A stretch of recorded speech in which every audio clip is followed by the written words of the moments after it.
alam barzakh lepas kita mati ni sama ada taman syurga atau lubang neraka. Kalau taman syurga ustaz, maksudnya ada kehidupan lah di sana. Ya, ada kehidupan.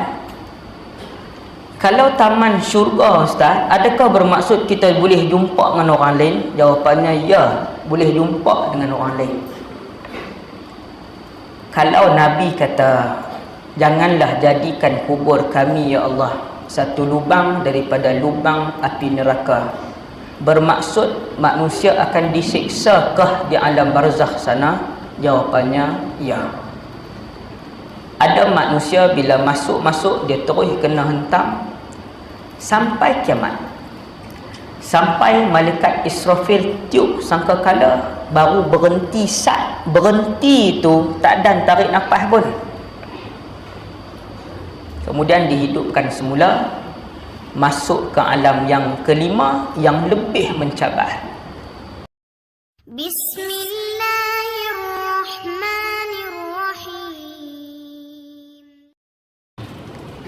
Pertama sekali, nawaitul i'tikaf fi hadzal masjid sunnatan lillahi ta'ala. Radina billahi rabba, kami rida Allah Tuhan kami. Wabil islami dina, Islam cara hidup kami. Wabi Muhammadin nabiyyan wa rasulah, dan kami juga rida dan senang hati bahawa Muhammad sallallahu alaihi wasallam seorang nabi dan rasul.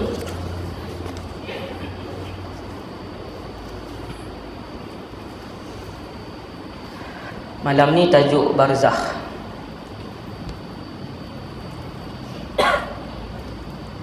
Saya dengan izin Allah akan kupas insya-Allah secara ringkas kepada tuan-tuan semua.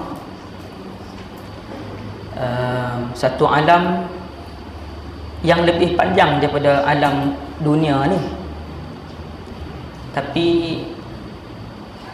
disebabkan masa kita yang kurang untuk mendengar ratusan hadis Nabi yang bercakap tentang alam barzakh, membuatkan seolah-olahnya dunia ini lebih penting daripada alam yang keempat itu. Padahal alam barzakh ini satu alam yang telah pun disediakan oleh Allah, sama ada azab ataupun nikmat. Sebab tu tuan-tuan semua hafal doa, Allahumma ja'al qabrahu rawdatan min riyadil jannah wa la taj'al qabrahu hufratan min hufarin niran. Maksudnya, alam barzakh lepas kita mati ni sama ada taman syurga atau lubang neraka. Kalau taman syurga ustaz, maksudnya ada kehidupan lah di sana. Ya, ada kehidupan.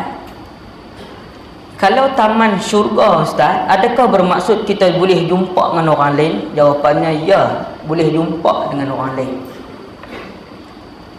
Kalau Nabi kata, janganlah jadikan kubur kami ya Allah satu lubang daripada lubang api neraka, bermaksud manusia akan disiksakah di alam barzakh sana? Jawapannya ya.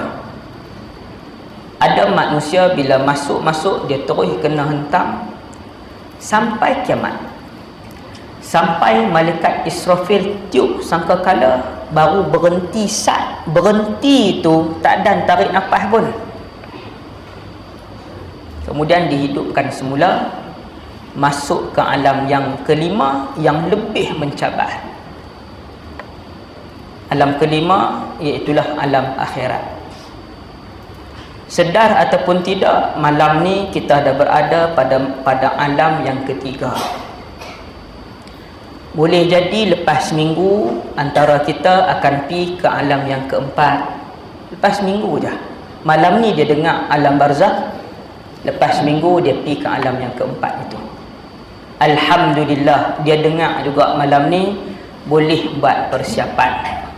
Antara persiapannya, kita berdoa tiap-tiap hari, tiap-tiap masa kepada Allah. Allahumma inni, ya Allah, aku ini berlindung daripada azab kubur.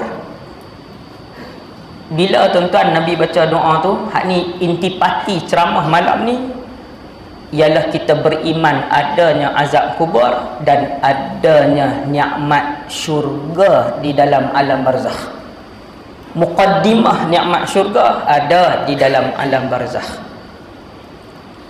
Dan intipati ceramah malam ni ialah kita amal doa hak Nabi baca sehari 5 kali.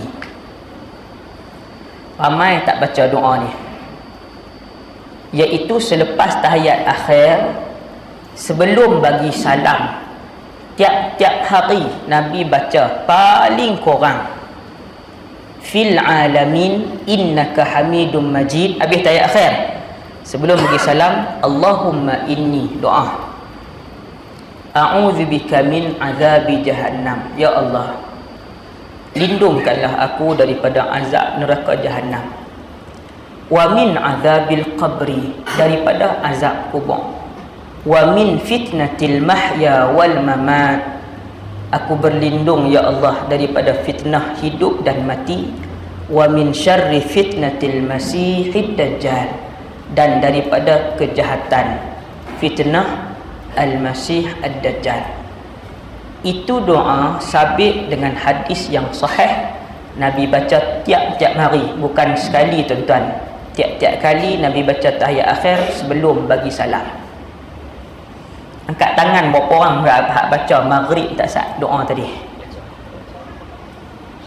Hak baca maghrib tadi, doa tadi, angkat tangan sikit dah. Orang Melayu ni terkenal dengan kemaluan pula dah, dengan malu. Angkat sikit dah. Orang ada kot ni? Okey, alhamdulillah ada. Hak tu hak dengar ada. 3-4 orang. Belah ni? Dah tak? Angkat sikit. Okey. Tak ada. Lepas angkat garu kepala ada. Tuan-tuan, Nabi baca bukan sehari sekali. Nabi kata selepas tahiyat akhir sebelum bagi salam, itu adalah salah satu tempat yang sangat mustajab doanya. Selepas kalian baca doa yang aku ajarkan ini, kata Rasulullah, berdoalah dengan apa jua doa lain. Nabi suruh tambah lagi. Sekali pun kita tak buat. Padahal Nabi kata berdoalah dengan doa lain yang kalian rasa yang penting dalam kehidupan kalian. Cuma hak Nabi ajak 4 ni. 4 ni tuan-tuan, dia merangkumi dunia akhirat. Hak Nabi ajak atas ni. Azab jahannam, azab kubur, fitnah kehidupan dan kematian. Habis selamat daripada seluruh fitnah hidup dan fitnah mati. Habis sampai masuk syurga. Nabi ajak. Dan yang keempat, fitnah dajjal. Pasal apa fitnah dajjal? 1 jam 30 minit penerangan dia. Kan? Tu nak bagi panas tu. Kan? Tapi saya tak sebut langsung malam ni pasal dajjal. Hak tu second round punya, insya-Allah, kalau ada masa. Nantilah lain kali. Malam ni alam barzakh. Yang akan saya dan kita semua tuan-tuan, kita mesti lalu. Mesti lalu. Anak raja ustaz takkan nak kena lalu kot. Anak raja apa? Barack Hussein Obama pun akan lalu perjalanan ini. Siapa pun dia, seangkuh mana pun dia, sekaya mana pun dia, maka perjalanan lengkap yang diceritakan oleh Rasulullah ini akan dilalui oleh setiap manusia yang bernyawa, Islam ataupun kafir. Untungnya kita beriman dengan Nabi SAW. Alhamdulillah. Untungnya kita, Allah gerakkan kaki kita untuk hadir malam ni dan mendengar apa yang Nabi cerita. Tuan-tuan yang dirahmati Allah, hakikat kematian, semua orang nak mati. Sebab tu manusia yang paling banyak buat persiapan ialah manusia yang paling banyak memikirkan kematian. Dan manusia yang paling lalai dengan kemewahan dunia ini ialah manusia yang langsung tidak pernah terfikir bahawa dia akan mati. Dia tak pernah fikir bahawa dia akan mati. Dia valid. Yung sana, yung sini, go sana, laki sini, happy sana, happy sini, tak ada apa. Tapi orang yang tiap-tiap hari nak meletakkan kepalanya di atas bantal, meletakkan badannya di atas tilam, dia pun fikir, kalaulah malam ni yang terakhir. Tuan-tuan mangkit, tuan-tuan, dia mangkit baca Quran, dia tak boleh tidur. Habis baca 3-4 lai berasa sedap sikit hati, dia pun letak kepala dia.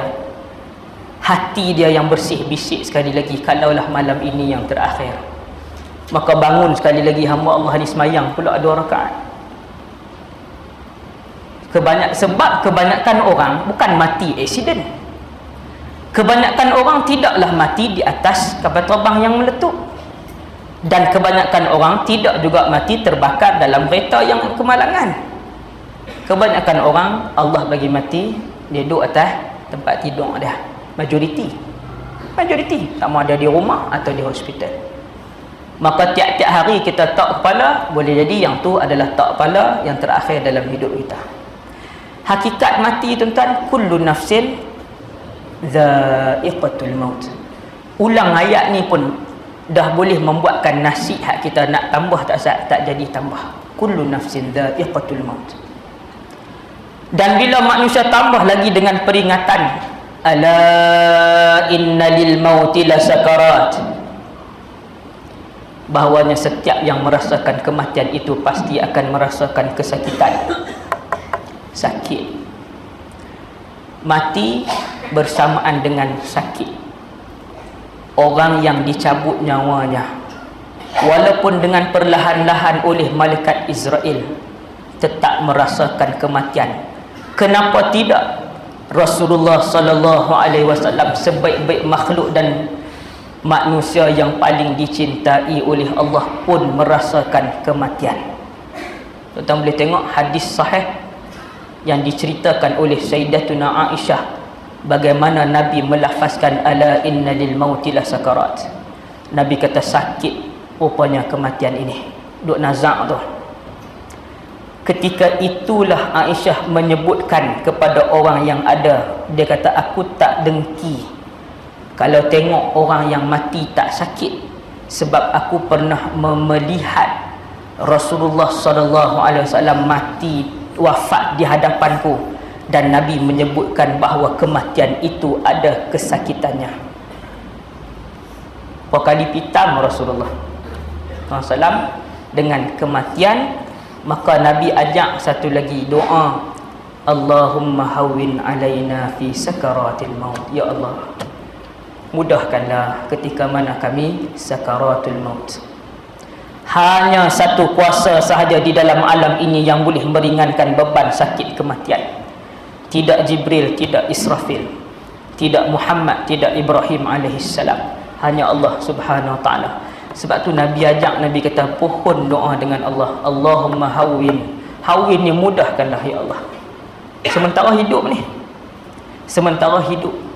Kerana antara hakikat kematian juga, tuan-tuan, yang ketiga, hakikat kematian ialah apabila manusia dicabut nyawanya keluar, maka tidak ada lagi di dalam kehidupannya perkara yang bernama ibadah. Renung ayat ni dalam-dalam, tuan-tuan. Semayang, puasa, zakat, haji, sedekah, puasa sunat, buat baik, senyum kat orang, semua yang tuan-tuan tahu nama dia ibadat. Ibadat ni, tuan-tuan, hanya di dunia saja. Bila manusia berpindah ke alam barzakh, sudah tidak ada lagi yang bernama ibadah. Quran yang ada di rumah, tuan-tuan, pegang, cium, lihat, belek, kucuk, dakak, bacalah lama-lama, kerana ia adalah bacaan terakhir kita. Apabila satu orang berpindah ke alam yang keempat, maka sudah tidak ada lagi yang namanya baca Quran. Sudah tidak ada lagi yang namanya rukuk dan sujud kepada Allah. Sudah tidak ada lagi yang namanya mengorbankan duit untuk jalan Allah. Tak ada dah. Tang ni je. Nak berasa nikmat, kemanisan melakukan ibadat semayang malam, dunia ni saja. nak berasa kemanisan seperti mana para sahabat apabila memegang lembaran Al-Quran hanya dengan melihat huruf-hurufnya, para sahabat sudah mengalirkan air mata. Sebab tu sahabat bila pegang Quran, lama dia baca Quran, kerana dia reti lepas mati sudah tidak ada lagi bacaan Al-Quran. Kita ingat main-main kah hak semayang apa hak semua Allah suruh ni? Wa'bud, kata Allah, sembahlah aku, rabbaka, sembahlah Tuhan kamu, hatta ya'tiyakal yaqin, sampai mati. Pasal apa Tuhan sebut sembahlah Tuhanmu sampailah kamu mati? Kerana selepas kematian sudah tidak ada lagi menyembah Tuhan. Selepas kematian sudah tidak ada lagi memuji Tuhan dengan perkataan hak kita duk zikir hari-hari ni di dunia ni. Betapa nikmatnya menyebut nama Allah ketika hidup ni. Allah, Allah, Allah, Allah, Allah, Allah, Allah. Masuk alam barzakh je tak ada dah. Apabila satu orang, kata Nabi, seorang yang baik, dia masuk alam barzakh, malaikat pun bangunkan badan dia untuk disoal. Ni antara perjalanan ni, saya masuk dah ni sikit. Munkar dan Nakir mai akan dudukkan kita, fayujlisanihi, akan dudukkan kita, kita pun duduk macam tu, tengok Munkar dan Nakir. Kemudian disoal. Setelah disoal, ni hadis Nabi, kita pun tengok ke belakang, seolah-olah matahari akan terbenam, maksudnya asar nak habis. Kata Rasulullah, ruh yang baik akan minta izin dengan para malaikat, wahai para malaikat Allah, izinkan aku nak semayang asar kerana maghrib nak masuk dah. Maka ketika itu kata Rasulullah, jawab Munkar dan Nakir, ini alam barzakh, alam yang tidak ada lagi solat dan ibadat sebagainya. Tak ada tuan, habis. Ni je hak last ni. Hak tuan-tuan berdiri maghrib tak sat, itulah solat. Yang nama ibadat, hak kita nak boleh berasa nikmat sujud, nikmat i'tidal, nikmat rokok, nikmat duduk dalam semayang di sini saja. Kerana itulah para sahabat dan orang-orang soleh semayang mereka lama, kerana mereka begitu faham bahawa peluang untuk melakukan ibadat ini hanya di atas dunia ni saja. Ustaz, duduk dalam syurga tak ada dah semayang, zakat, haji, puasa, semua nak kena tahan, nak ni, arak tak boleh minum. Ya, di dalam syurga sudah tidak ada lagi semua yang kamu tahu sebagai solat. Dalam syurga ni tiap-tiap hari makan, tiap-tiap hari berjalan, tiap-tiap hari pergi shopping, tiap-tiap hari seronok. Tiap-tiap hari seronok. Tuan-tuan dengarlah cerita pasal syurga, ceramah pasal syurga, 1 jam 30 minit ceramah pasal syurga. Kita tak berasa dah dunia ni, tak berasa seronok, tak teringin dah. Seperti mana para ulama yang tak heran dengan dunia ni, baru kita perasan, oh pasal ni, pasal lepas reti syurga tu apa, pasal lepas reti takat mana yang Allah bagi nikmat syurga yang besar, nak banding dunia tak ada apa langsung. Hakikat kehidupan yang seterusnya tuan-tuan, sebelum saya masuk ni, hakikat kehidupan yang seterusnya ialah hidup kita ni singkat saja, 60 hingga 70 tahun. Dalam Quran sebut satu hari di akhirat sama dengan 1000 tahun dunia.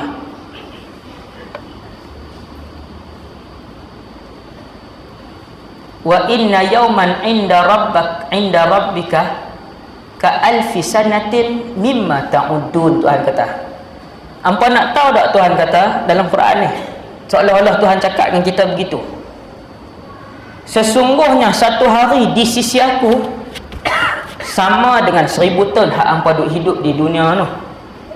Mana ada orang zaman Nabi Muhammad hidup 1000 tahun?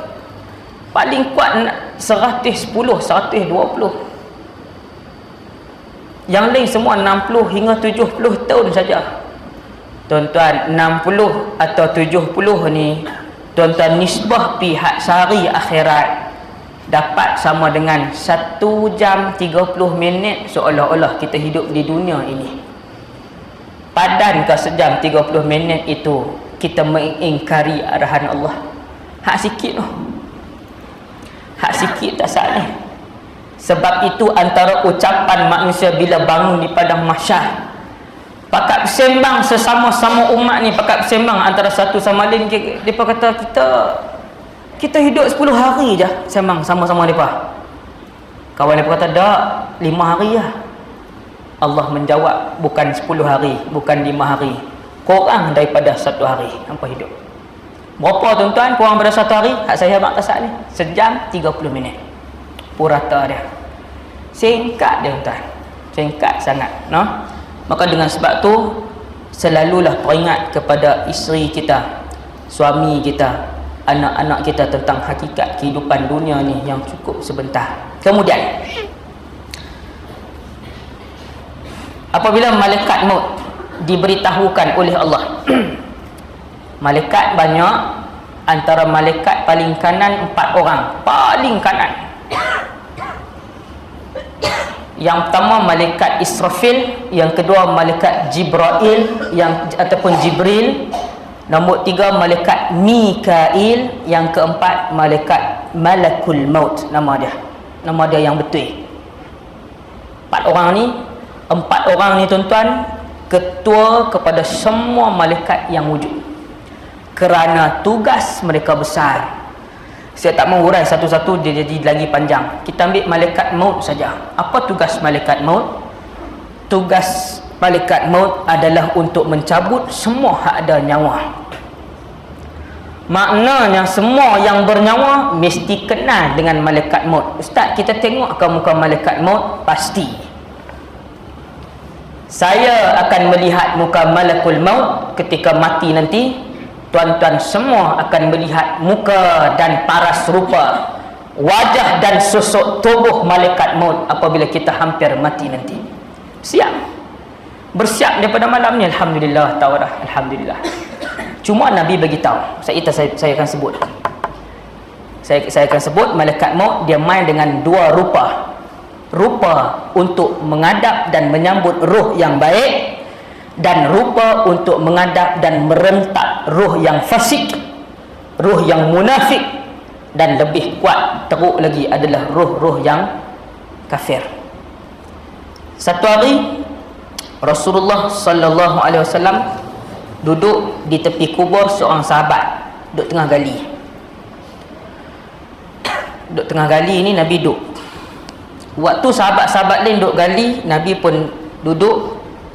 Di tangan Nabi ada ud, ada ranting. Nabi duk cucuk pergi ke tanah.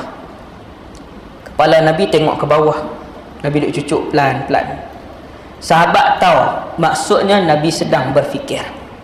Ada benda ni Nabi duk terima. Ada benda Nabi duk terima. Kalau benda hak Nabi terima itu Quran, maka sahabat boleh cam. Nabi jadi suasana jadi lain, muka Nabi jadi bertukar. Itu kalau Quran. Tapi kalau benda tu ilham biasa, maka Nabi keadaan dia biasa aja. Hadis ini bagi tahu bahawa itu bukanlah ilham Quran, tetapi adalah ilham biasa. Semua hak Nabi ucap adalah wahyu. Tidak ada yang keluar daripada hawa nafsu. Maka Nabi duk cucuk tanah. Kemudian Nabi pun angkat kepala dia. Selepas beberapa ketika Nabi pun panggung. Nabi kata, pohonlah perlindungan dengan Allah daripada azab kubur. Minta lindung dengan Allah daripada azab kubur. Minta lindung dengan Allah daripada azab kubur. Berapa Nabi ulang? 3 kali. Maksudnya Allah sedang tunjuk kepada Nabi azab kubur. Apa bukti dia? Sagi saya buat main cerita. Nabi pernah melihat antara jenis azab yang disediakan oleh Allah di dalam alam barzakh. Siksaan itu tidak ada dalam dunia ni, tak ada. Kita akan sebut secara ringkas kepada tuan-tuan. Nabi pun angkat kepala dia. Nabi kata ada azab kubur ni, ada. Mintalah dengan Allah perlindungan. Allah bagi tahu awal-awal supaya kita minta awal-awal. Orang yang rajin minta, seorang mukmin yang rajin minta pasti dimakbulkan. Orang mukmin ni tuan-tuan, permintaan dia tidak ditolak oleh Allah Azza wa Jalla, insya-Allah, selalunya. Kerana Allah telah mengikatkan dirinya sendiri dengan perjanjian, apabila hamba-Ku memohon, pasti akan Aku memakbulkan doa mereka. Kemudian kata Nabi, sesungguhnya satu orang apabila telah sampai ajalnya, sampai masa, contohnya 3 hari bulan 4 lepas asar, dia siapa dia ni? Ramai yang calon ni.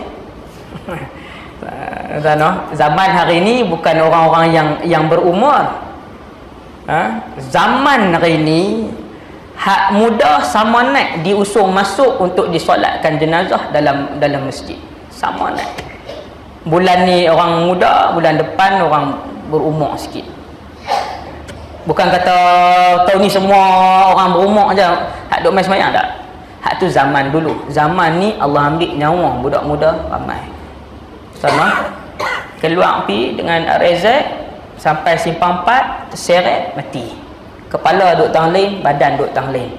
Sungai Tani beberapa bulan yang lalu. Keluar pi tu nak pi kedai je, tuan-tuan. Keluar pi tu nak pi kedai je.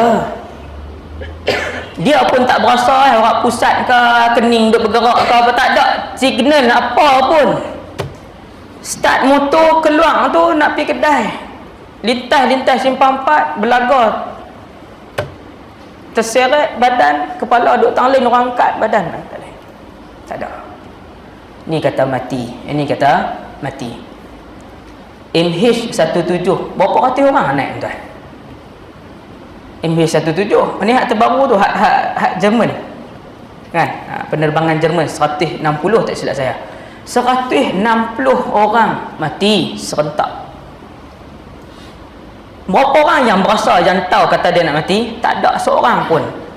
Kerana kalau satu orang saja yang tahu kata dia nak mati sekejap, nescaya dia sanggup batal tiket dia. Tak boleh claim balik pun tak apalah. Burn 6,000 pun 6,000 lah, janji hidup. Tapi disebabkan 160 tu tak tahu, maka kesemua 160, sekali dengan anak kapal, sekali dengan pilot, sekali dengan semua naik. Tak ada siapa dapat petunjuk apa. Nampak tuan? Tak ada petunjuk apa tuan. Maka Allah suruh bersedia. Kemudian Nabi cerita, apabila satu orang dimaklumkan kepada Jibril oleh Allah Subhanahu wa taala, rahsia mati ini hanya di dalam genggaman ilmu Allah sahaja. Rasulullah SAW sendiri tak tahu bila orang tu nak mati, bila orang ni nak mati. Nabi tak tahu. Bukan kata Nabi, malaikat maut sendiri dia tak tahu. Bukannya 10 tahun yang lalu dia dah tahu bila saya nak mati, tidak. Apabila sampai waktu, barulah Allah Ta'ala beritahu, wahai malaikat maut, dia akan mati di tempat fulan, pada tarikh fulan, pada minit fulan, pada saat fulan.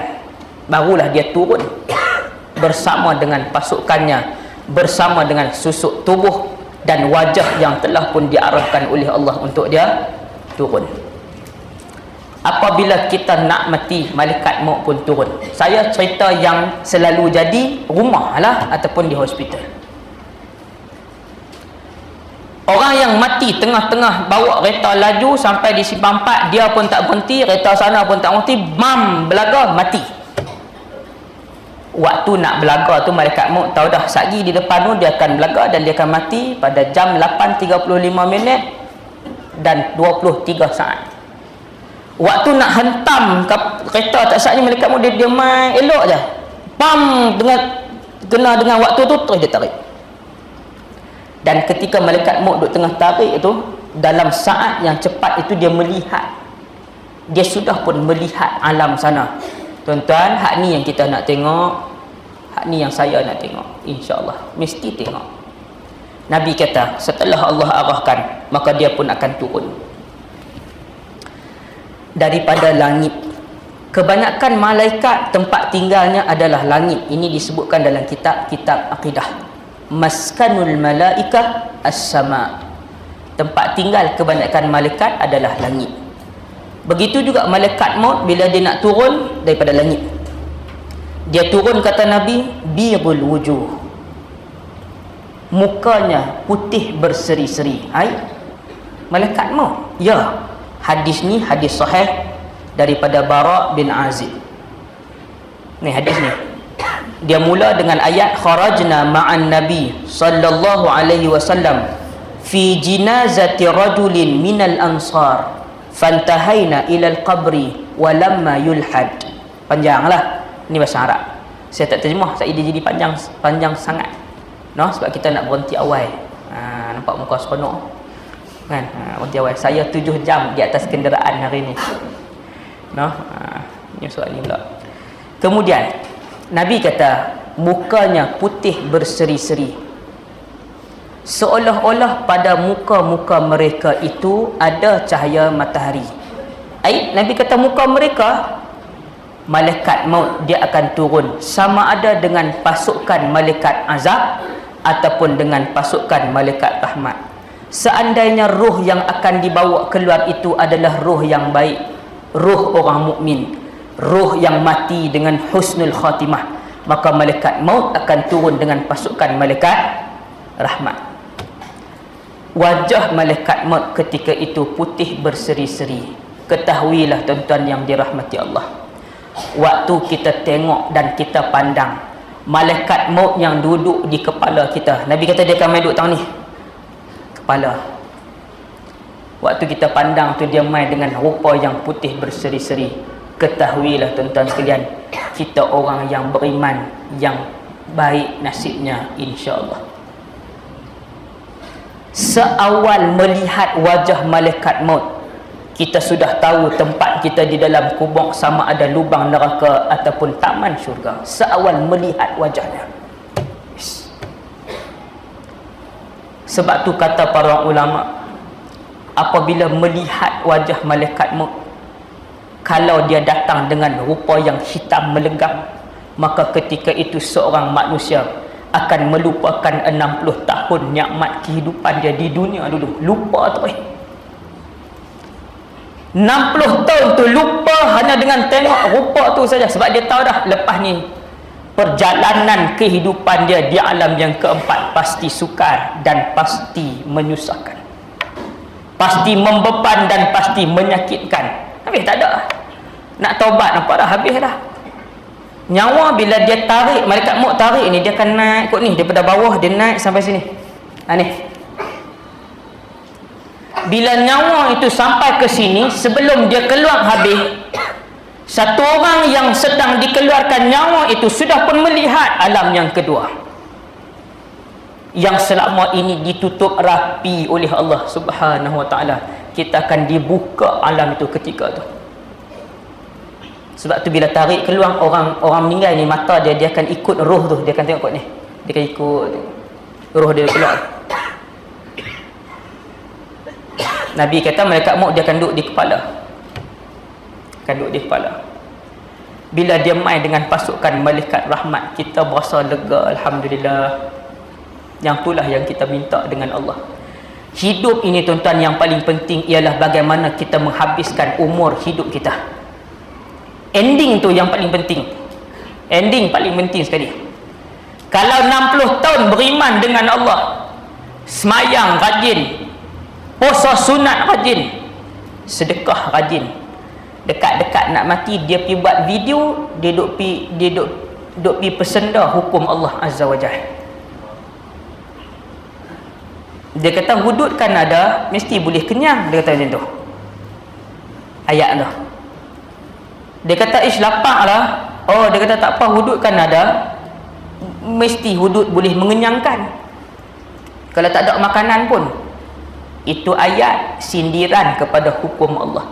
Tuan-tuan, manusia yang hidup 60 tahun beriman dengan Allah, di akhir hayat dia, sekiranya dia melakukan perkara-perkara yang melibatkan akidah, sekiranya dia melafazkan perkataan-perkataan kufar, maka semua hak dia buat dipadam oleh Allah Azza wa Jalla, dan kekallah dia di dalam neraka Allah selama-lamanya. Ending tuan-tuan, ending. Dan satu orang manusia yang jauh daripada jalan Allah, 60 tahun jauh daripada Allah, Tuan-tuan, minggu last tu dia bertobat, pergi masjid, duduk dalam masjid daripada pagi sampai ke malam, menangis di hadapan Allah, mengaku di hadapan Allah memang dia buat salah. Dia pergi jumpa dengan semua orang yang dia pernah sakitkan hati, yang dia ambil hak, yang dia pernah buat fitnah. Semua orang maafkan dia. Pada hari yang ketujuh dia pun mati. Kata Rasulullah, dia akan dibangkitkan di padang mahsyar seperti mana bayi yang baru dilahirkan, bersih. Khitamuhu misk wa fi dzalika falyatanafasil mutanafisun. Ending itu kasturi, kata Allah di dalam Al-Quran. Pengakhiran itu, maksudnya di samping nak jaga perjalanan hidup kita, tuan-tuan, samping duk penuhkan perjalanan hidup kita dengan ketaatan, cinta Allah, sayang Nabi, kena perhati tang hujung, tuan-tuan, jaga elok-elok. Sebab tu Nabi ajak satu lagi doa, Allahumma khtim li bihusnil khatimah wa la takhtim alayya bisu'il. Nabi ajak ulang kerak doa tu, ulang kerak, supaya Allah bimbing kita sampai ke akhir hayat. Kemudian apabila malaikat maut turun, dia dengan pasukan malaikat rahmat, kita pun dah nampak, dia pun dengan rupa dia yang berseri apa semua. Waktu tu, tuan-tuan, roh orang yang beriman memang tunggu untuk keluar daripada badan itu dan menghadap Allah Azza wa Jalla. Bukankah orang beriman di atas dunia ini mereka pun sudah merindui Allah? Bukankah orang yang beriman dalam dunia ini mereka sudah pun merindui syurga? Bukankah orang beriman dalam dunia ini tiap-tiap hari mereka merindui Nabi SAW? Maka roh orang yang beriman apabila sahaja melihat Israel datang menampiri mereka, dengan senangnya dia duk tunggu dah nak keluar. Kata Rasulullah, roh orang beriman ni keluar senang saja, seperti mana air yang dituangkan dan kemudian air itu mengalir keluar daripada bekasnya, keluar senang ya.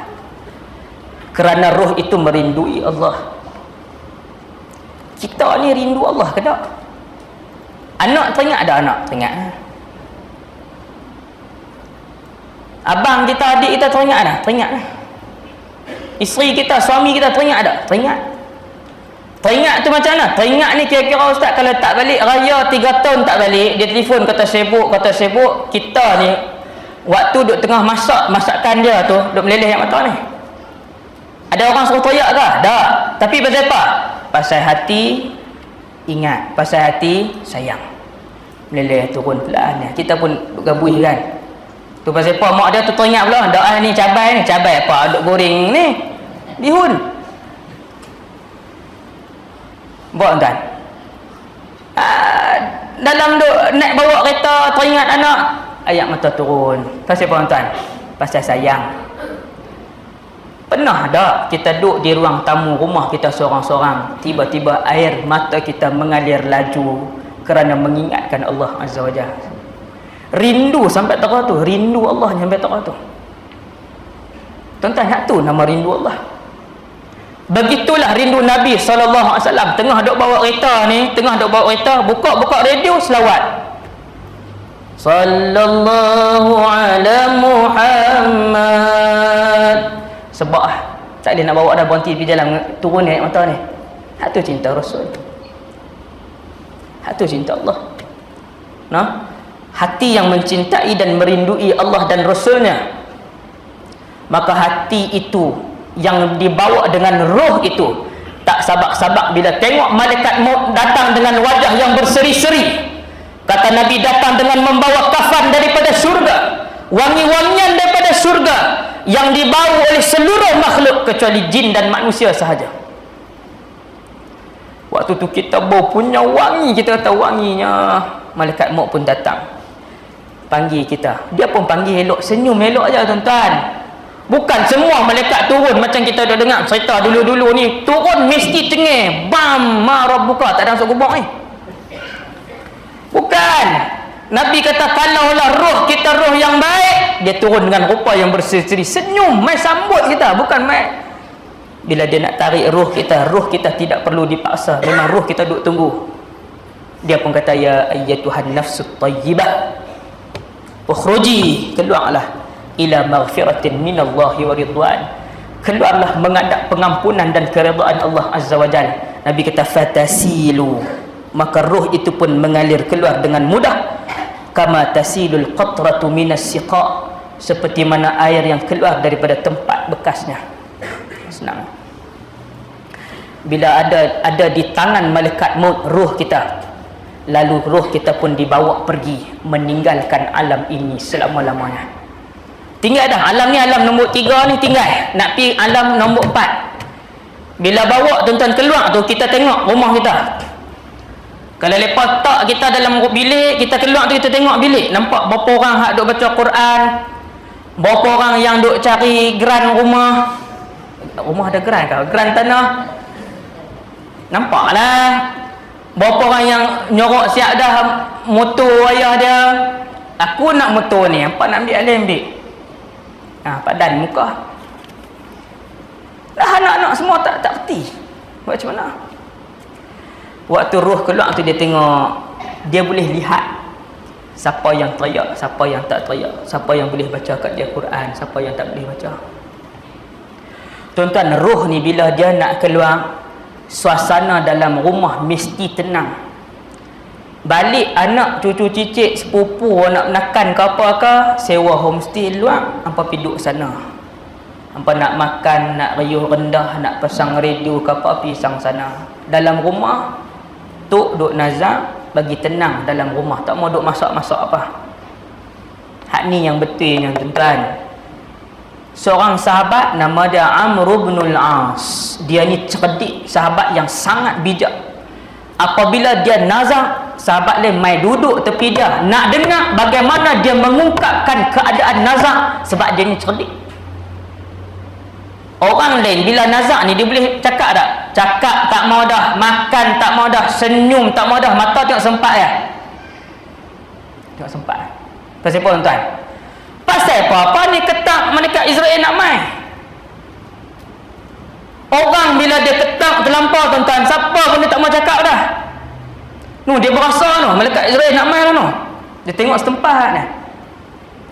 Sahabat ini bila dia duk nazak tu, orang lain mai kat dia, maka dia kata apa? Dia kata, ketika aku nazak, jangan benarkan sesiapa pun yang memakai pakaian merah kesemuanya, kerana aku risau, roh aku takut dan menyangka itu api dan dia tak tenang.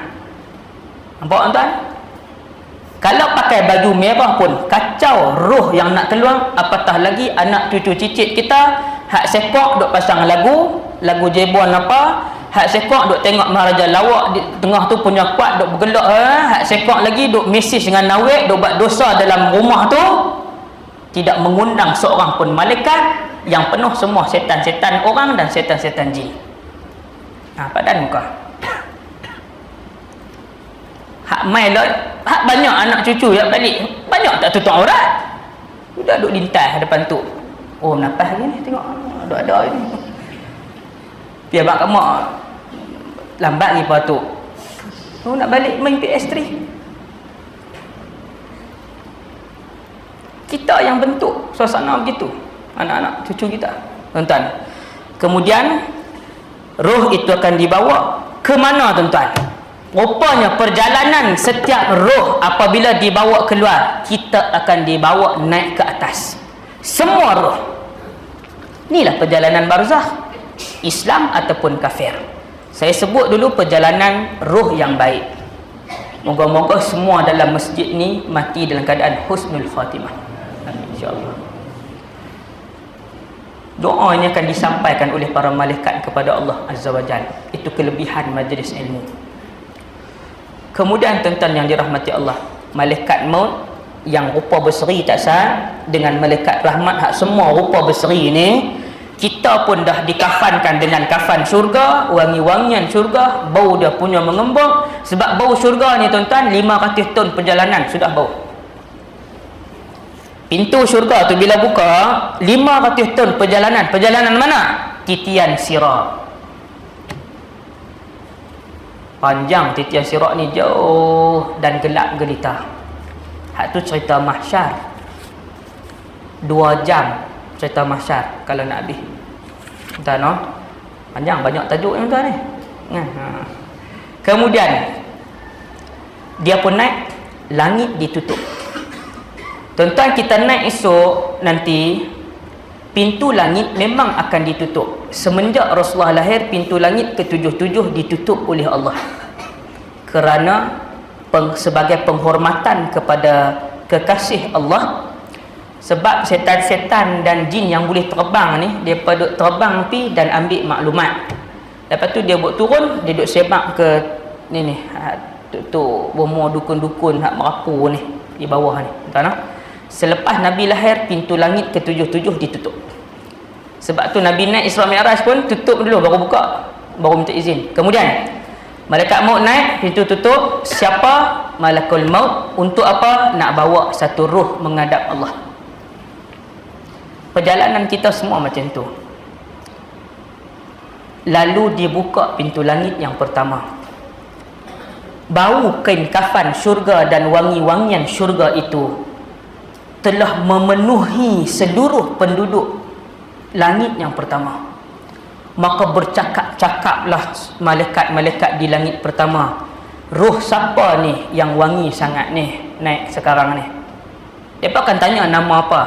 Lalu malaikat hak iring ruh kita jawab. Nabi kata, dengan nama yang paling seronok kita dengar. Sebut nama ni, nama dia, ruh dia ni, ruh Fulan bin Fulan, dialah yang mati hari ni. Lalu dibawa naik ke langit kedua, sentuh juga, tutup juga, betul buka, betul semua pakat puji malaikat. Penduduk di langit kedua pakat puji, ni ruh siapa wangi sangat ni. Pun lepas tu disebutkan nama kita. Lepas tu nak sampailah ke langit yang ke-7, menghadap Allah Subhanahu Wa Taala, tapi kita tidak melihat Allah. Hanya bunyi suara saja. Allah puji ruh yang baik tadi. Allah puji ruh yang baik tadi. Kamu ruh yang baik. Kamu melakukan semua yang aku suruh. Habis dah Allah puji apa semua, Tuhan kata letakkan buku amalannya di satu tempat yang bernama Illiyin. Illiyin adalah satu tempat untuk diletakkan buku amalan orang-orang yang beriman. Kalau Sijjin, habis kita. Kalau Sijjin adalah satu tempat di mana disimpan buku amalan orang-orang yang mati dalam keadaan su'ul khatimah. Tak tahulah Allah nak sebut apa kat kita, wallahu a'lam. Tetapi yang pasti setiap hari kita minta supaya buku amalan kita disimpan di tempat yang bernama Illiyin. Tuhan pun kata kembalikan roh dia. Pi masuk. Pi mana? Pi alam yang keempat. Adakah ke syurga? Syurga belum lagi.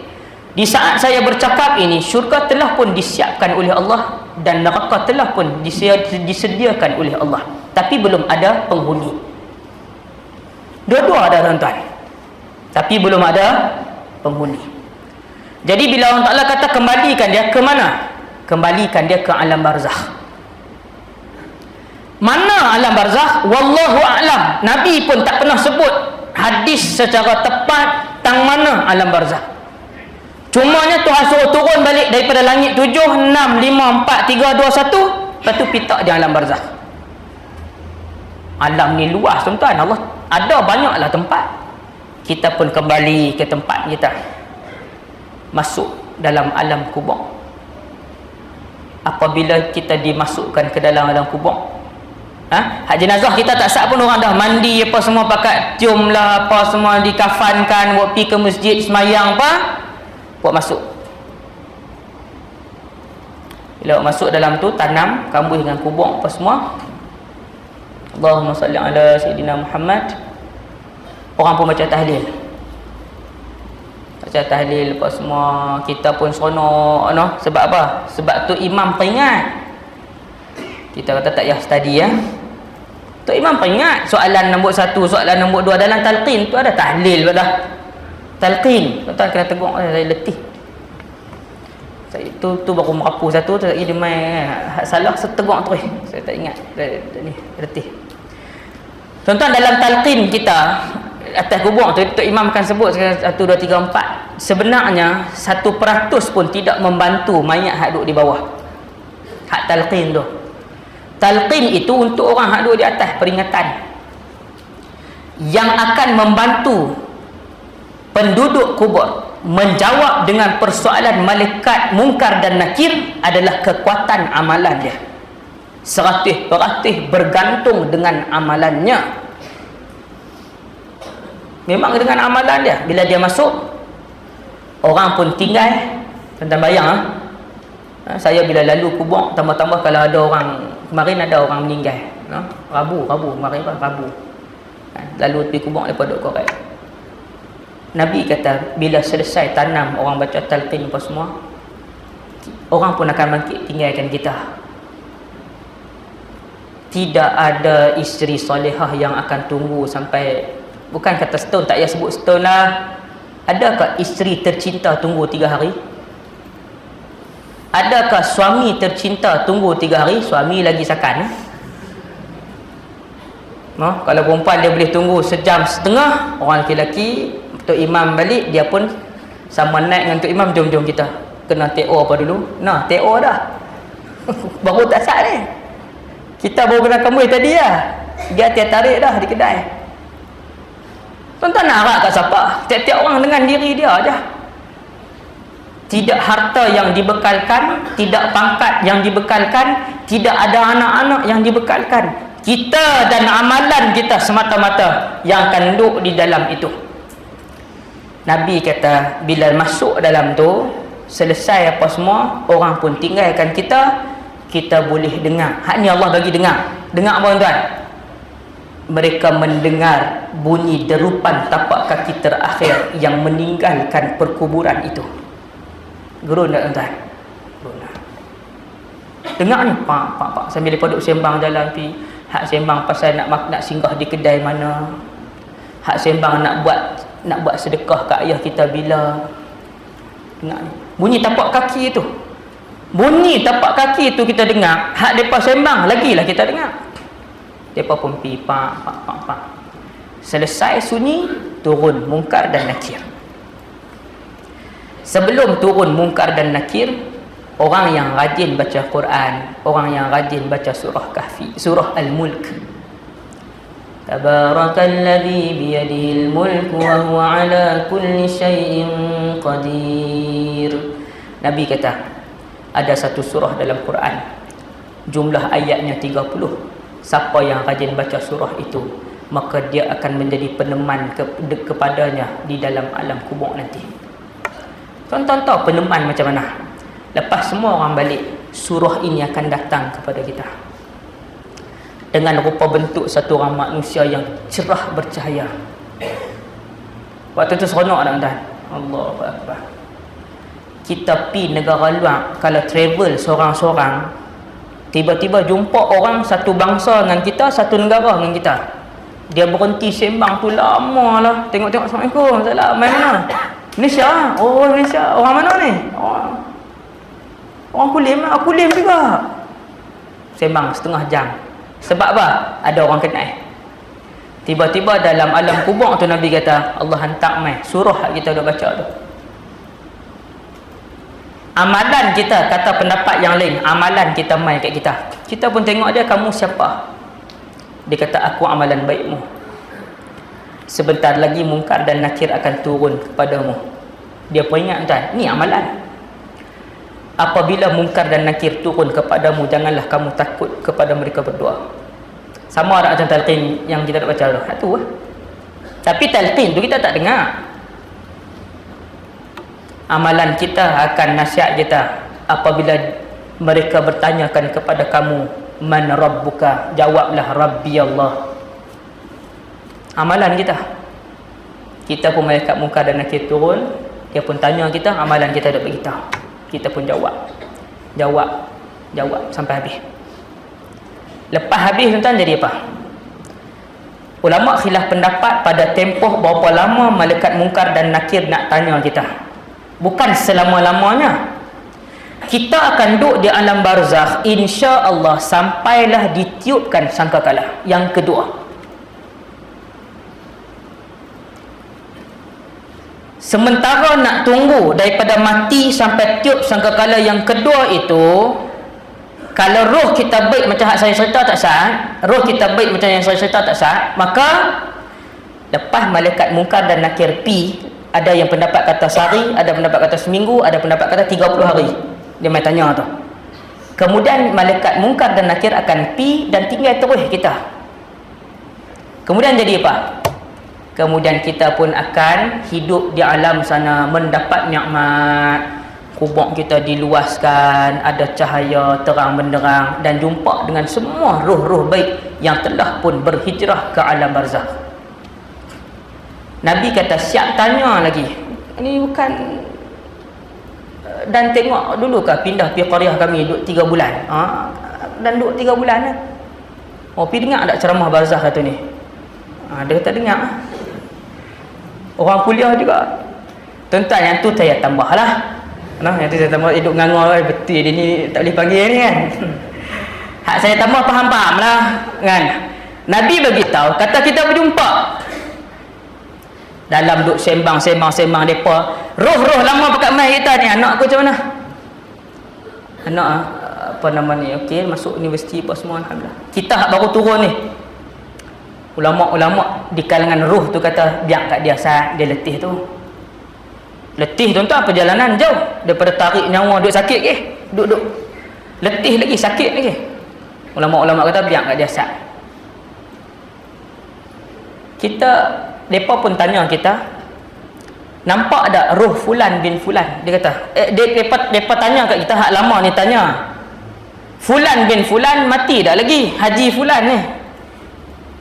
Kita baru turun kata mati lama dah, 4 tahun dah. Hak lama-lama ni jawab kami tak nampak pun. Tuan-tuan, roh di kalangan alim ulama jawab apa? Alim ulama di kalangan roh ni depa jawab dia haji fulan bin fulan, bukanlah nasib dia sama dengan kita. Mati dia dengan keadaan su'ul khatimah. Maka orang yang mati dengan su'ul khatimah bila masuk alam barzakh dia pergi ke tempat lain, tempat siksaan. Tak jumpa tuan. Tapi roh orang baik saling berjumpa antara satu sama lain. Ini dibahaskan dalam kitab akidah. Tatalaqal arwah fi alamil barzakh, tajuk dia. Berjumpa antara satu sama lain di kalangan roh itu di alam barzakh. Seronok tuan. Seronok jumpa isteri kita. Isteri kita beriman. Kita beriman. Anak lelaki kita beriman. Anak perempuan kita beriman. Tuan-tuan bayang tengok waktu tu bila berjumpa sekali. Habis hayat mata teriak kesedihan kerana gembira sebab Allah himpun tempat yang sama. Kalau kita mati cari-cari pak kita tak ada, lepas tak ada dah pak hang duduk di sana. Kita boleh buat apa ya tuan? Waktu tu kita dah mati, kita pun duduk dalam tu juga. Kita cari mak kita, orang-orang jawab mak hang tak ada. Lama dah kami duduk memang tak jumpa dia kat sini. Maksudnya dia di alam sana. Tengok tuan-tuan, seronoknya berkeluarga ini apabila kita berkeluarga dan beriman kepada Allah sampai ke syurga. Indahnya keluarga ketika itu apabila masing-masing berjalan berpimpinan tangan, mak belah kanan, ayah belah kiri, adik-adik kakak duduk belakang, langkah kaki kanan, semua masuk syurga sekali. Waktulah tuan, waktulah lah. Walaupun malam ni dah umur 67, walaupun malam ni umur 62, masih ada ruang. Kemudian habis roh, perjalanan roh yang baik, kita tengok perjalanan roh yang jahat. Yang ini jahat pula. Tuan-tuan, orang yang hidup dia tak pernah fikir Allah. Fikir Allah apa? Semayang pun tak. Nak suruh dia teriak sebut nama Nabi, jauh sekali. Roh ini bila sampai masa dia, malaikat maut akan turun dengan rupa yang hitam. Habis. Pasukan yang turun ketika itu adalah pasukan malaikat azab. Bila dia turun mai dengan rupa dia yang cengih, dengan apa? Dia bawa kafan daripada neraka dan bau busuk-busukan daripada neraka. Kita bau dah. Bau busuk neraka ini bila buka di langit pertama, semua penduduk langit pertama boleh bau busuk tadi. Punyalah busuk. Busuk itu boleh memati dan menyiksakan orang. Belum lagi api dalam neraka tak sah. Busuk dalam neraka tuan-tuan. Kemudian bila dia turun mai, dia pun cabut nyawa kita. Roh orang fasik lari dalam tubuh badan tu. Sebab itu dia rentak keluar oleh para malaikat. Sebab dia lari. Dia pun tak pernah teringat untuk mengingati Allah, untuk rindu dengan Allah. Dia pun tak pernah teringat. Dia sudah membina mahligai di dunia. Kereta dia pun habis berapa puluh ribu dah buat. Rumah pun dah besar dah dia buat. Baju-baju mewah dia telah ditempah dengan begitu banyaknya, seolah-olah dunia tempat untuk dia duduk selama-lamanya. Seolah-olah begitu. Sebab tu dia tak mau pergi alam akhirat. Sebab dia sudah sediakan tempat tinggal tetap di dunia. Dia tak mau pergi akhirat. Lalu malaikat mukmin tarik, rentak keluar tuan-tuan. Lepas duduk tepi Amr bin al-As, sahabat-sahabat tanya, waktu dia nazak ni, punya hebat Amr bin al-As ni.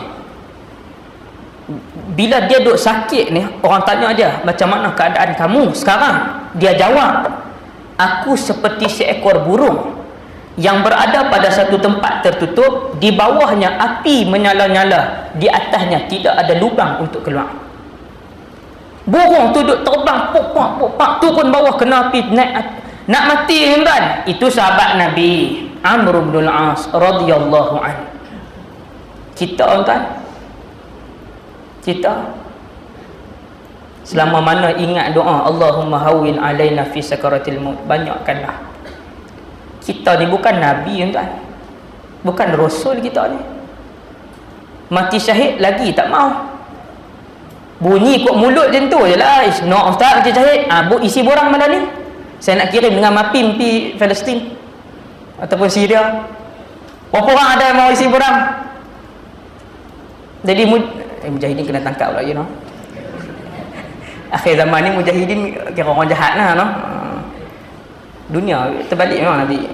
Tajuk dia tu tajuk jihad lah tu, kena ceramah lain pula kan. Kemudian tuan, malaikat mai rentak keluar seperti menarik duri-duri yang banyak daripada bulu binatang yang basah. Susah tuan, rentak, tarik terkeluar tu sampai dia merentak kulit tadi. Sebab itu menyakiti mayat ketika mana dimandikan, hukum dia haram. Kan siapa mandi mayat, tonyoh ikut dannya, tarik tangan, tarik, berdosa. Kerana mayat itu sedang sakit, baru dicabut nyawanya. Ini kitab fiqah. Sebab dia sakit. Tarik keluar, malaikat maut pun sebut perkataan yang tak elok kat dia. Wahai roh yang kotor, keluar. Bawa keluar. Buh kapan neraka dengan bau busuk apa semua, naik ke langit. Naik ke langit, bila sampai ke langit yang pertama, malaikat tanya, siapa? Malaikat maut. Buat apa nak bawa roh ni? Malaikat maut pun jerekah. Malaikat jaga langit pertama jerekah. Roh ini tidak layak melepasi langit pertama. Humbankan dia turun ke bawah. Yang ini sabit dengan ayat Quran. Roh yang jahat, roh yang fasik, roh yang munafik, roh orang Islam tapi tak amalkan Islam kesemuanya. Islam tapi tak tutup aurat, Islam tapi tak semayang, maka roh dia akan dihumbankan, tidak dibenarkan untuk melepasi langit yang pertama. Tuan-tuan, Tuhan malaikat lempak turun ke bawah, pong, jatuh pergi ke bawah, lalu duduk di bawah sana lah. Macam tadilah proses dia, orang yang badan kita, orang mandi apa semua, kafan apa semua masuk dalam tu, habis orang pun semua pekat balik, tinggal kita Munkar dan Nakir mai. Nabi cerita apabila Munkar dan Nakir turun, dia dudukkan kita. Tuan-tuan, alam barzakh ruh dikembalikan. Di alam sana, kalau tuan-tuan korek, memang tengok badan duduk macam tu. Di alam barzakh ruh dikembalikan ke dalam jasad itu. Ni teks hadis. Hadisnya hadis sahih juga, riwayat Imam Bukhari. Ini hadis kedua. Hadis kedua ni. Apabila roh fasik ataupun roh munafik tadi dimasukkan, maka datang malaikat Munkar dan Nakir tanya, Man Rabbuka? Siapa Tuhan kamu? Tuan-tuan tahu Nabi kata apa? Nabi kata roh yang fasik ni akan jawab depan Allah, depan malaikat. Tak tahu. Dalam bahasa Arab Nabi buat yaqulu, roh fasik itu menjawab la adri, tak tahu. Siapa Nabi kamu? Dia kata tak tahu, tak pernah dengar. Dia tidak ada kekuatan pahala, tidak ada kekuatan amalan saleh yang boleh bantu dia untuk jawab siapa Nabi kamu. Walaupun dulu dia kenal Nabi dia Muhammad. Nabi kata, dia akan kata la adri, lalu dipukul dan dihentam oleh para malaikat Munkar dan Nakir yang membawa tiap-tiap orang itu satu batu ataupun satu pemukul, kata Nabi. Yang pemukul itu sekiranya disentuhkan pada gunung, maka hancur berkecailah gunung itu. Hak tu yang nak guna tu.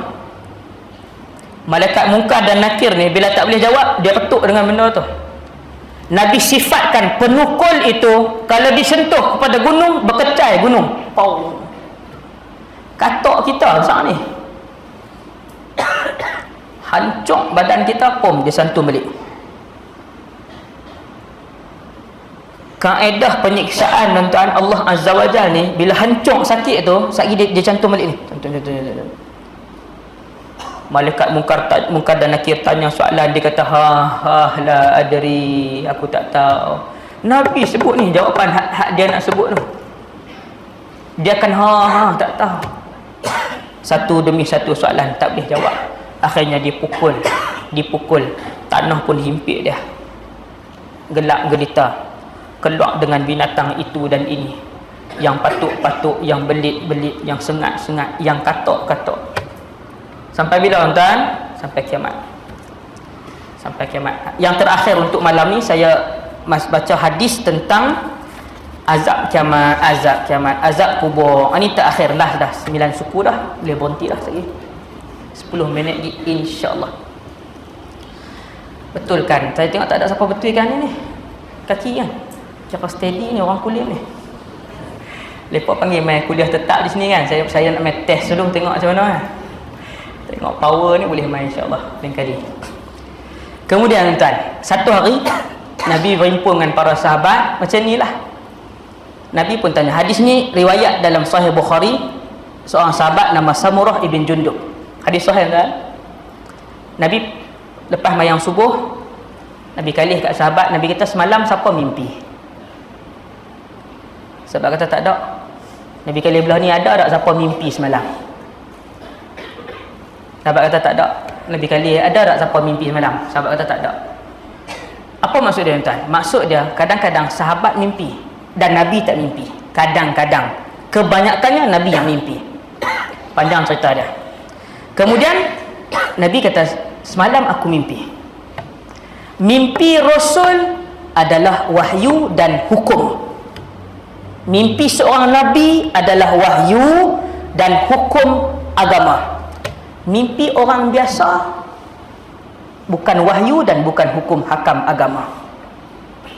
Kalau dia orang baik ustaz, bolehkah dia mimpi untuk bertemu Rasulullah? Ya, ada kemungkinan dia boleh bertemu Nabi dalam mimpi.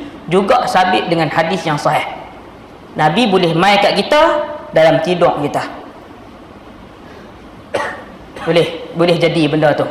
Nah, kalau kita mimpi Nabi mai kita, Nabi bagi tahu kat kita sekian, kita kena mai arah semua orang buat ke? Dah, hak tu hak kita saja.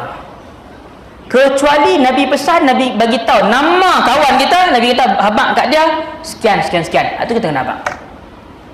Seperti mana Nabi pi kat Imam Syafi'i, bagi tahu kat Imam Ahmad, Nabi kata bagi tahu kepada Ahmad ibn Hanbal, suruh dia sabar dan gembirakan dia dengan syurga. Imam Syafi'i pun siap pergi jumpa anak murid dia yang disiksa. Imam Syafi'i kata Rasulullah SAW, dia kata kamu akan diberikan syurga. Itu tak apa, itu cerita dia. Kemudian Nabi tanya, hampa mimpi tak semalam? Dia kata semua tak mimpi. Nabi kata semalam aku mimpi. Ini jadi hukum. Kerana itu Imam Bukhari ambil hadis ni riwayat Samurah ibn Jundub, sahabat Nabi. Dia jadi hukum agama dan jadi salah satu benda dalam tauhid. Nabi kata semalam 2 orang mai kat aku. Saya ringkaskan. Dia dia pegang tangan aku. Dua-dua orang pegang tangan Nabi. Seorang pegang tangan kanan, seorang pegang tangan kiri. Arab dia suka macam tu, dia pegang macam tu. Dia pun membawa aku, tiba-tiba aku sampai di Baitul Maqdis, Palestin. Syria dengan Palestin ni tuan-tuan, dan akhir zaman sangat menarik. Syria, Palestin, isu akhir zaman. Itu tajuk ceramah 1.5 jam.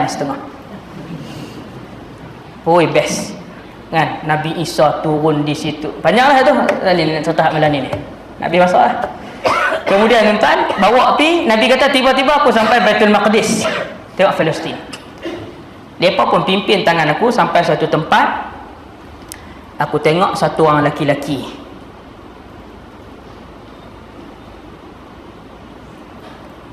Dia berdiri, ada yang berdiri, ada yang duduk. Pakat pegang satu sabit panjang. Ni, satu kumpulan ni Nabi pi. Hak berdiri ada, hak duduk ada. Semua pegang sabit panjang. Tak di bibir kanan ni, tarik pi ke belakang. Terbelah bibir kanan ni sampai ke tengkok, Nabi kata. Tuan-tuan, benda tu imajinasi ke hak Nabi tengok tu memang berlaku? Yang tu memang berlaku, dan itulah azab kubur. Hak mana yang mati dalam keadaan su'ul khatimah akan dibawa ke tempat untuk disiksa. Belah semua negeri lain. Barzakh juga, tapi negeri lain, tempat lain maksudnya. Nabi kata aku tengok ni, semua pakat pegang sabit seorang satu ni, dia tarik daripada sini sampai hatta yablugha qafah, sampai belakang, sampai tengkok. Nabi kata qafah ni tengkok. Lepas tu dia pindah pergi tangan kiri, dia tarik pergi sampai ke belakang. Kemudian kedua-duanya bercantum kembali, ditarik lagi untuk kali yang kedua, tuan-tuan. Dan begitulah dia buat sampai kiamat. Nabi tanya, wahai dua orang lelaki, apa yang mereka ni buat di dunia dulu? Dua orang ni kata, jom kita berjalan, sekali kami cerita. Sampai satu tempat, kata Nabi SAW, semua orang terlentang di bawah. Tuan-tuan, azab kubur tuan-tuan. Semua orang terlentang. Pasal apa terlentang? Rupanya ada ramai laki-laki hak berdiri, malaikat boleh jadi, pegang batu-batu besar, hempuk atas hak terlentang ni, hancur kepala hak terlentang ni, berkecai batu, berkecai kepala, kemudian bercantum kembali batu, bercantum kembali kepala, dan kawan tadi pun ambil batu lain, hempuk pula. Sampai kiamat, sampai tiupan sangkakala yang kedua. Nabi tanya, apa yang mereka ni buat waktu di dunia dulu? Dua orang laki-laki ni kata, jom kita berjalan ke depan. Kata Nabi, aku berjalan ke depan lagi. Aku masuk satu tempat, Allahu Akbar. Nabi kata, satu oven besar. Oven ni besar, tempat bakar tempat bakar roti tuan. Dia ada pintu gua depan tu, dalam tu panas. Oven tu dibuat daripada bata merah tu. Dan atas sekali dia ada macam corong tu untuk keluar asap. Yang tu dia panggil dalam bahasa Arab tanur. Malaysia tak ada tu, tak tahu nak sebut. Tempat bakar api yang besar, Nabi kata besar tempat tu. Apabila aku sampai kat situ, aku nampak satu ketuhar yang besar. Di dalamnya penuh dengan orang laki-laki dan perempuan yang telanjang. Setiap kali api itu marak, maka melambung-lambung orang yang duduk dalam tu. Melambung sampai nak terkeluar melalui lubang itu. Lalu dibakarlah mereka di dalam tempat yang sempit dalam keadaan telanjang, lelaki dan perempuan. Nabi tanya, mereka ni buat dosa apa dulu? Malaikat, dua orang laki-laki yang malaikat naknya kata, jom kita pergi tempat yang keempat. Tempat yang keempat, Nabi kata, sampai di satu tempat sungai darah. Orang pakat berenang dalam tu penuh. Sungai darah. Itu pun dah cukup hina dah tuan, dengan busuk, dengan bau apa semua kan dalam sungai darah ni. Kemudian Mereka berenang main ke tepi. Orang hak duduk di tepi ni pegang batu, lempar pergi ke mulut, pecah mulut. Boom, jatuh masuk balik dalam dasar sungai, berenang balik naik atas, nak main ke tebing. Hak duduk di tebing ni baling batu, tepat kena di mulut, pecah mulut, masuk balik. Nabi tanya, apa yang mereka ni buat? Apa yang mereka ni buat? Dua orang lelaki tadi kata, jom kita pergi ke depan. Tak jawab weh. Tuan-tuan pun geram, apa dia kan? Duk buat apa? Nak tahu ni. Nabi pun waktu tu duk tanya, buat apa ni? Mereka ni dosa apa? Jom kita pergi ke depan. Sampai satu pokok yang sangat besar. Di bawah pokok tu ada orang tua, ada kanak-kanak. Di tepi orang tua tu ada seorang lelaki-lelaki duk hidupkan api. Seorang lelaki-lelaki dia hidupkan api. Kemudian dua orang lelaki-lelaki yang bawa Nabi, bawa naik atas pokok, masuk dalam pokok, masuk ke dalam satu alam. Ini mimpi Rasulullah. Alam itu cantik, luas, ramai orang dalam alam tu. Kemudian Nabi pun tanya, malam ni kita berjalan jauh, banyak yang aku tengok, boleh tak cerita satu persatu apa yang aku tengok tadi? Dua orang tu pun jawab, yang pertama, yang kamu tengok tadi, yang pegang sabit, lepas tu dia potong mulut dia sendiri. Tuan-tuan, azab neraka dengan azab kubur ni sebahagiannya kita buat sendiri. Mau ke tak mau, tangan ni bergerak, dia toreh pergi ke belakang. Duk sakit ni. Dalam duk sakit ni, toreh dah hak belah kanan, toreh hak kiri pula. Bersambung hak belah kanan. Lepas tu bersambung hak belah kiri, toreh balik. Malaikat dua orang tu kata, yang toreh mulut tadi ialah mereka yang banyak berdusta. Mulut duk bawa fitnah kat orang. Kalau sembang kat dia, mesti kata kat orang. Mesti duk jajah buruk orang. Ada orang tuan, jenis orang mulut dia macam tu, diciptakan untuk jadi seorang yang jahat mulut. Ni dia, hak jahat mulut dunia ni. Orang semua kenal dia. Dia ni kalau duduk dengan dia, mesti buat dosa. Dia sulam hak nu, dia sulam ni. Kemudian, yang kedua, yang telanjang bulat tadi, yang berzina. Yang berzina. Malaysia kita tuan-tuan, zina sudah sampai ke tahap 5 bintang. Hampir markah penuh. Saya boleh cerita kat tuan-tuan, dia punya statistik dia apa semua, perlibatan remaja hari ni saya 4 buah sekolah, alhamdulillah. Dan saya buat program motivasi daripada umur 15 saya duk kendalikan, daripada sekolah menengah dulu sampai hari ni. Zina sangat kronik. Banyak rumah anak-anak dia dah hilang darah, tapi mak ayah tak tahu apa. Zina dan remaja, tu tajuk ceramah juga, 1.5 jam. Kan? Banyak kan? Ni malam ni. Kemudian yang seterusnya, yang empuk sampai pecah tak sat ni, yang tu golongan yang ada ilmu tetapi tak ajak orang lain dan dia tak amalkan. Kemudian yang duduk dalam lautan dan sungai darah tak sat adalah golongan yang makan harta anak yatim. Harta anak yatim dan sebagainya. Kemudian habislah takat tu dulu insya-Allah. Kemudian hak lelaki tua itu adalah Nabi Ibrahim alaihissalam. Lelaki yang menghidupkan api itu adalah malaikat Malik. Pohon itu adalah akhirat. Negeri yang cantik itu adalah syurga. Orang yang ramai yang Nabi masuk itu adalah penduduk syurga. Itulah serba ringkas kehidupan barzakh yang kita semua akan lalu. Takat tu dulu insya-Allah, dan kita pohon kepada Allah. Yang paling penting sekali ialah kita mati dalam keadaan husnul khatimah. Yang paling penting sekali ialah Allah menyediakan satu taman syurga dalam alam barzakh kepada kita semua nanti insya-Allah. Aqulu qali hadza astaghfirullahal azim li wa lakum. Assalamualaikum warahmatullahi wabarakatuh. Subhanakallahumma bihamdika asyhadu an la ilaha illa anta astaghfiruka wa atubu ilaik. Bismillahirrahmanirrahim. Wal 'asr innal insana lafi khusr illa alladziina amanu wa 'amilus shalihat wa tawassaw bil haqqi wa tawassaw. Saya bawa seorang pelajar saya dan dia pun dah belajar di Indonesia di pondok Tuan Guru Syekh Nuruddin. Syekh Nur pun kenal dia pun kenal Syekh Nur lah. 3 tahun dah mengaji sana. Orang Malaysia banyak pi pondok tu balik, semua balik. Dia yang bertahan lah 3 tahun. Ada dengan saya nak kutip sumbangan tuan-tuan. visa setahun 1,500. Jadi banyak kan visa 1,500. Tak ada PTPN, tak ada GST yang ada pun. Kan? PTPN tak ada, duit zakat apa pun tak dapat. Jadi selagi depa tak ni sejadah kain hijau tu. Pakat-pakat bagi lah tuan.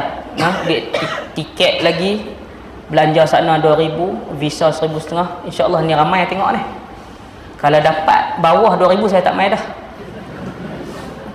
Bukan duit tu kat saya bagi kat dia terus. Dia nak mengaji tuan. Saya tolong cari kat dia. InsyaAllah. Pakat-pakat kongsi pahala. Bismillahirrahmanirrahim. Alhamdulillah. Wassalatu wassalamu ala Rasulillah wa ala alihi wa sahbihi wa man wala. Allahumma 'allimna ma yanfa'una ya Allah. Ajarlah ilmu yang bermanfaat kepada kami. Wanfa'na bima 'allamtana, manfaatkanlah ilmu yang kau curahkan kepada kami. Wazidna ilman wa 'amalan wa ikhlasan fi hayatina.